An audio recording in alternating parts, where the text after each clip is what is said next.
তো বন্ধুগণ, এই পর্যায়ে আমরা পিএইচপি ট্রেডস সম্পর্কে জানবো। তো বিষয়টা অ্যাকচুয়ালি কি, একেবারে সাধারণ ভাষায় যদি আমি বলি আপনাদেরকে, সেটা হলো আপনার কিছু মেথড যেগুলো আপনি ইন্ডিপেন্ডেন্টলি আপনি এই অন্যান্য ক্লাসগুলোতে ব্যবহার করতে পারেন ইনক্লুড করে।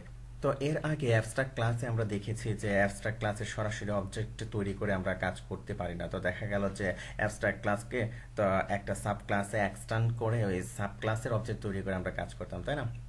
তো এরকম একটা ফিচার আছে আপনার ট্রেডস এর মধ্যে। তারপর আবার দেখা গেল যে ইন্টারফেসের কিছু ফিচার, যেরকম একটা সিমিলারিটি, যেমন ধরুন ইন্টারফেসের ক্ষেত্রে আপনি অনেকগুলো ইন্টারফেসকে ইমপ্লিমেন্টস করে কাজ করতে পারতেন, তাই না? তো এখানে ঠিক দেখা গেল যে অনেকগুলো ট্রেডস একসাথে নিয়ে আপনি কাজ করতে পারেন। তো অ্যাকচুয়ালি ট্রেডস কিভাবে কাজটা করে আমরা এই জিনিসগুলো দেখবো আজকে। তো যেমন ধরুন এখানে আমাদের কিছু ছিল, আমরা সাপোজ এগুলো রিমুভ করে দিচ্ছি। আর আমাদের ক্লাসের যে অটোলোডটা ছিল, আমি জাস্ট এটাকে কমন টাউন করে রাখলাম। জাস্ট আমি একটার মধ্যে সবকিছু দেখাবো। আমি এখানে একটা ক্লাস দিলাম, যে ক্লাস সাপোজ আমি লিখলাম যে কোডার ওয়ান, জাস্ট আমি এরকম একটা ক্লাস দিলাম। ওকে, তারপরে ধরুন আমি আরেকটা ক্লাস দিলাম এরকম, যে ক্লাস আমি লিখলাম যে কোডার, আমি লিখলাম যে টু, জাস্ট দুইটা ক্লাস তৈরি করলাম। ওকে, তো দুইটা ক্লাস তৈরি করলাম। এখন ধরুন আমি একটি ট্রেড তৈরি করে এখানে জাস্ট ট্রেড তৈরি করলাম। সাপোজ আমি লিখলাম যে জাভা, আমি জাভা লিখলাম। তো জাভা লেখার পরে এখন এখানে সাপোজ আমি একটা মেথড তৈরি করি, হ্যাঁ, পাবলিক ফাংশন, আমি লিখলাম যে জাভা কোডার। জাস্ট এরকম আমি কি করলাম, একটা মেথড তৈরি করলাম। তো এই মেথডের মধ্যে আমি সাপোজ রিটার্ন করলাম এরকম, যে যেমন ধরুন আমি লিখলাম যে I love Java. Okay, just আমি এরকম লিখলাম, জাস্ট একটা ব্রেক দিয়ে নিই, কারণ আমি আরো লিখবো, আরো ব্যবহার করবো। তো এরকম ভাবে আমি কি কি কি করলাম, একটা ট্রিট তৈরি করলাম। তারপরে ধরুন আমি আরেকটা ট্রিট তৈরি করি এরকম, যেমন আমি এখানে লিখলাম যে পিএইচপি, হ্যাঁ, পিএইচপি, জাস্ট এরকম কি আরেকটা ট্রিট তৈরি করলাম। ওকে, তারপরে এখানে লিখলাম যে পিএইচপি কোডার, পিএইচপি কোডার, আর এখানে আমি লিখলাম যে পিএইচপি। ওকে, জাস্ট এরকম কি আমি দুটো ট্রি তৈরি করলাম। এখন দেখুন আমি এখানে কি করেছি, দুটো ক্লাস তৈরি করেছি। এখন জাস্ট আমি এখানে কি আছে, এখানে ট্রিট জাভা আছে, তাই না? তো আমি যদি এখন জাস্ট এই জাভাকে আমি কি করি, যে এখানে কোডার ওয়ানের মধ্যে, কোডার ওয়ানের মধ্যে আমি কি করলাম, এই যে জাভাকে আমি ইউজ কিওয়ার্ডের মাধ্যমে, হ্যাঁ, আমি কি করব, ইউজ করব, তাই না? ইউজ জাভা আমি লিখলাম। আবার কোডার টু, এই ক্লাসের মধ্যে আমি কি করলাম, আমি লিখলাম যে ইউজ জাভা।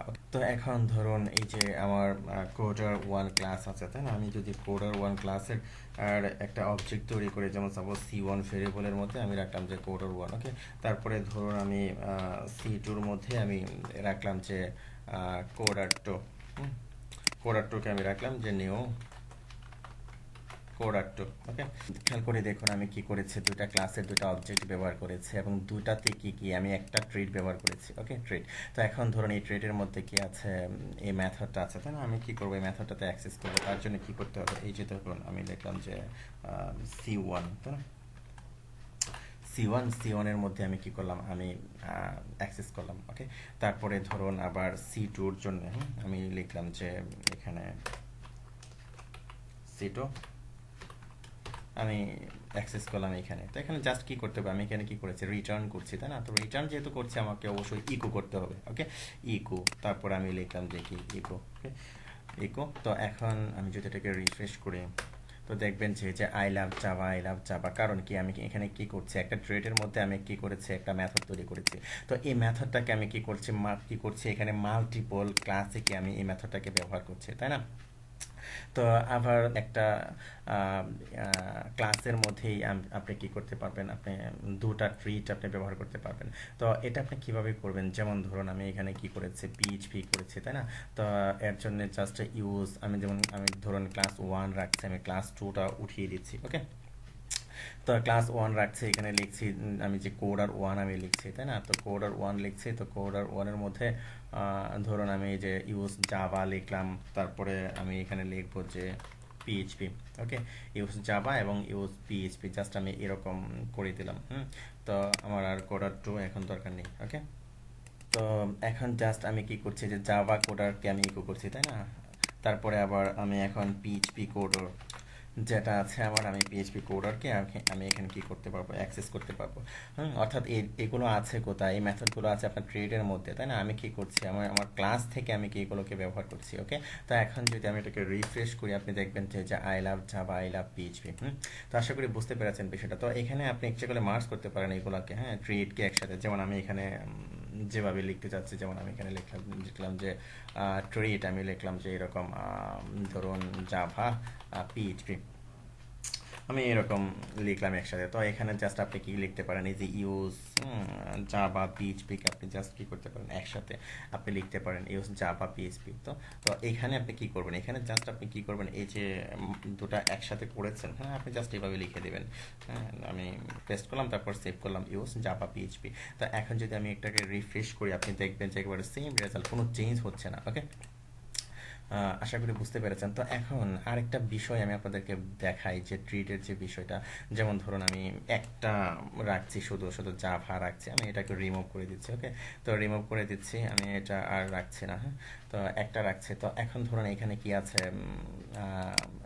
ট্রিটটাকে আপনি কি করছেন, এখানে ইউজ করছেন, তাই না? তো এখন ধরুন এই যে এটা আছে, কি মেথডটা আছে আপনার ট্রেডের মধ্যে। তো এখন যদি আমি এটাকে কপি করি, কপি করার পর এখানে দিই, এখানে দেওয়ার পর এখানে আমি কি লিখলাম, যে জাভা কোডা লিখলাম, এখানে আমি লিখলাম যে I love PHP and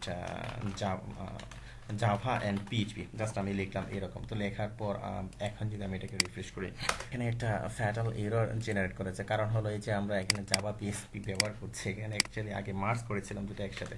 okay fine, এটা শুধু জাভা হবে, জাভা ট্রিট হবে। তো ওকে, এখন যদি এটাকে রিফ্রেশ করে আপনি দেখবেন যে আই লাভ জাভা এবং পিএইচপি, অর্থাৎ এটা কি করছে, কাকে প্রায়োরিটি দিচ্ছে, এটা কিন্তু তার নিজের মেথডটাকে প্রায়োরিটি দিচ্ছে, কি মেথড যখন আপনি ব্যবহার করবেন। এখানে অ্যাকচুয়ালি আপনার অ্যাবস্ট্রাক্ট এবং ইন্টারফেসের মতো কিছু ফিচার আছে, জাস্ট আমরা এগুলো ব্যবহার করতে পারি। যেমন অ্যাবস্ট্রাক্টের ক্ষেত্রে আমরা কি করি, তাকে একটা সাব ক্লাসে এক্সটেন্ড করে তার অবজেক্ট তৈরি করে আমরা কাজ করি, যেখানে আমরা ট্রিট যে কাজটা করেছি, সরাসরি কি আমরা ট্রিটের অবজেক্ট তৈরি করতে পারি না, বিষয়টা এরকম। তারপরে দেখা গেল যে ইন্টারফেস, আপনি মাল্টিপল ইন্টারফেস একসাথে কি ইমপ্লিমেন্ট করতে পারেন, তাই না? তো এখানে আমরা কি করেছিলাম, মাল্টিপল ট্রিট একসাথে নিয়ে আমরা কাজ করেছিলাম। তো ওকে ফাইন, ধন্যবাদ।